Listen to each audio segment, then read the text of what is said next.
I want to emphasize something for myself. Previously, you said that the entire process of inner search of that force that's controlling me shouldn't influence my day-to-day life at all. So I want to depict a picture. Suppose today, midday, I get a phone call. My kid at school, God forbid, he's sick. I take the car, leave work, go to school, take him to the doctors. Any normal person does that. On the way, I start worrying. What's going to happen, what does he have, maybe the doctor won't know. I have concerns, meaning I have different thoughts in my mind that until he called me a moment ago, I didn't have them. Right. Now, throughout this process where I'm taking to the doctors, I want to start following all the desires and thoughts that I'm experiencing to identify their source. So what do I do now? I take him to the doctor. What do I do about the thoughts? What do these thoughts and desires have to do to you? All in all, they came to you in order for you to discover that higher thought, where all in all, by giving you these different unpleasant situations in life, by these means, unpleasant means, different circumstances, states, and so on, they bring you back to the higher system, which you wish to be cleaved onto, that you want to discover why and how. How do I arrange things for things not to happen this way? And then you'll even start to want to be connected to the higher system, even without anything bad happening to me. I simply want to live in the higher mind and desire. Why? Because that is the human level, the degree of Adam. In Hebrew, Adam means to be like the higher force, and not living as an animal, going here, going there, reacting, not knowing why things happen.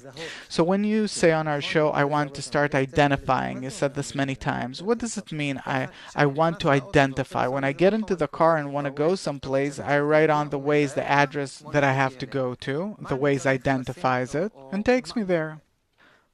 How do I know that I'm starting to identify? How do I know that I'm taking a first step in the right direction you're talking about? Is my question clear? Of course. So what's the answer? It's very clear. I simply want to be cleaved on to that higher thought, that there is none else besides him, besides that higher force, which is constantly governing me. And atop all of these disturbances, interferences that this world presents me with, I all the time want to be specifically with that higher force that does it all, and not that this world has any kind of independence of its own. Isn't it fantasy and illusion, religious fanatism? I'll say about everything, it comes from you, that comes from you, but it's fantasy. No, not to say. I want to feel, I want to live it, I want to discover. And revelation is something that happens in the desire. Through the thought, you come to the desire, for it to reveal in a way that I will live this force and be cleaved on to it. And if I'll really want to discover him, it means that I'll discover him? Yes. And that is the purpose of that higher force, which is controlling, operating each and every one of us, bringing us into big problems and troubles and the general world crisis, because the time has come for all of us to start discovering it in practice and living as one man and one heart, in one desire between us and in the upper desire, all of us together, and all of us shall reach a state where all shall know me from small to great. This process we talked about regarding the search for the force that's controlling me, introducing me with all the thoughts and desires and everything else, like you're saying. How is it connected with everything being integral and the connection between people? Because we, by being connected on the level of this world, we connect specifically in order to find that one higher force. Because through these corporeal actions, we unite our thoughts and desires together, where in our connection, when we connect between us, but we don't connect because we're forced to, but we have the desire to discover him. Then, as a result, we'll start discovering him. So there is a certain way that I have to connect with others in order to discover in our mutual desire the higher computer. Yes, that's exactly what we have to do. And there is the well-known sentence from the love of the created beings to the love of the creator, that as a result or through the good and nice connection between us, that's called the love for the created beings, we will reach a state where we will discover that higher thought, desire called the Creator, Hashem. One last question. What's the connection between loving the people around me and discovering that force?